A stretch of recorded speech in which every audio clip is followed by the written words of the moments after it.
जब ठंड की आखिरी सांसें धीमी पड़ने लगती है, जब हवा में एक मीठी सी गर्माहट उतर आती है, जब खेतों में पीले फूल धरती की मुस्कान बन जाते हैं, तब प्रकृति खुद हमसे कहती है बसंत आ गया है।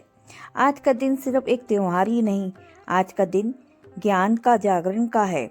आज का दिन एक नई शुरुआत का है। आज है बसंत पंचमी, वो पर्व जब माँ सरस्वती की कृपा हमें प्राप्त होती है, सोच और दिशा मिलती है, शब्दों को पवित्रता मिलती है और जीवन को नया अर्थ मिलता है। यह है त्योहार बसंत पंचमी का। नमस्कार। जब यह सृष्टि बनी, आकाश था, पृथ्वी थी, जल था, वायु थी, पेड़ पौधे और जीवन भी था, लेकिन फिर भी कुछ अधूरा था। जीवन तो था लेकिन इसमें दिशा नहीं थी, आवाज़ें तो थी पर भाषा नहीं थी। सब कुछ होते हुए भी सृष्टि मौन थी, ज्ञान में डूबी हुई थी। तब सृष्टि के रचयिता ब्रह्मा को ये अनुभव हुआ कि केवल शरीर रचना से सृष्टि पूर्ण नहीं होती जब तक उसमें ज्ञान, विवेक और चेतना न हो। ब्रह्मा जी ने गहन तप किया। उनकी तपस्या से एक दिव्य प्रकाश प्रकट हुआ और उसी प्रकाश से अवृत हुई माँ सरस्वती।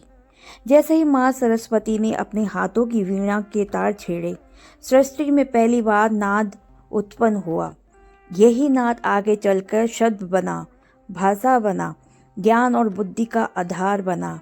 इसलिए कहा गया है कि जहाँ माँ सरस्वती प्रकट होती है, वहाँ अज्ञान स्वतः समाप्त हो जाता है।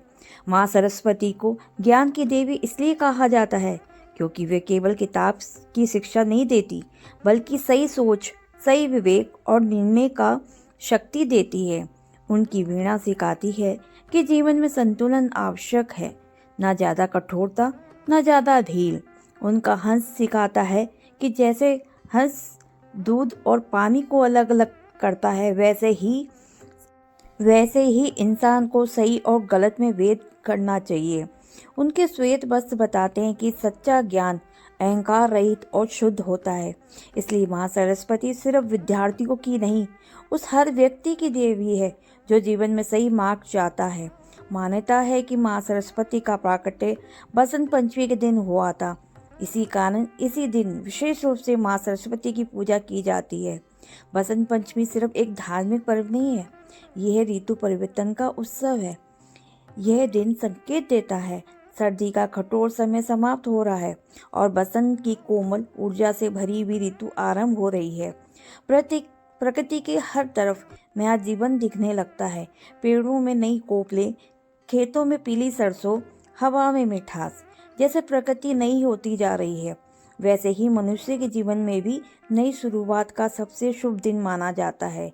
इसलिए बसंत पंचमी के दिन नए काम शुरू किए जाते हैं। नई पढ़ाई, नई कला, नया व्यापार, ज्ञान।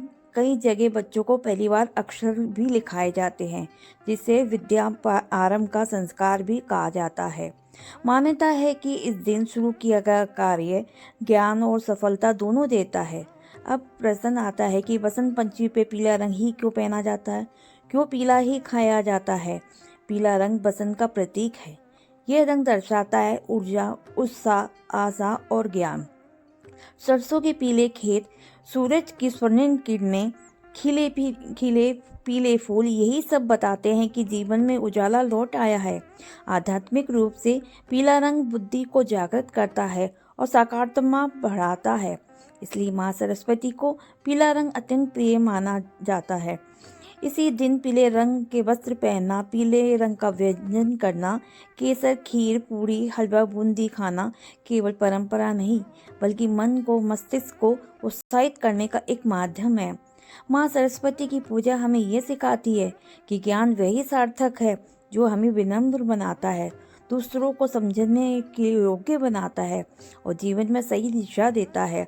आज के समय में बहुत सी ऐसी जानकारी है कि विवेक कम होता जा रहा है। माँ सरस्वती हमें इसी को याद दिलाती है कि अगर सोच शुद्ध हो तो जीवन अपने आप सुंदर हो जाता है। जिस दिन इंसान अपने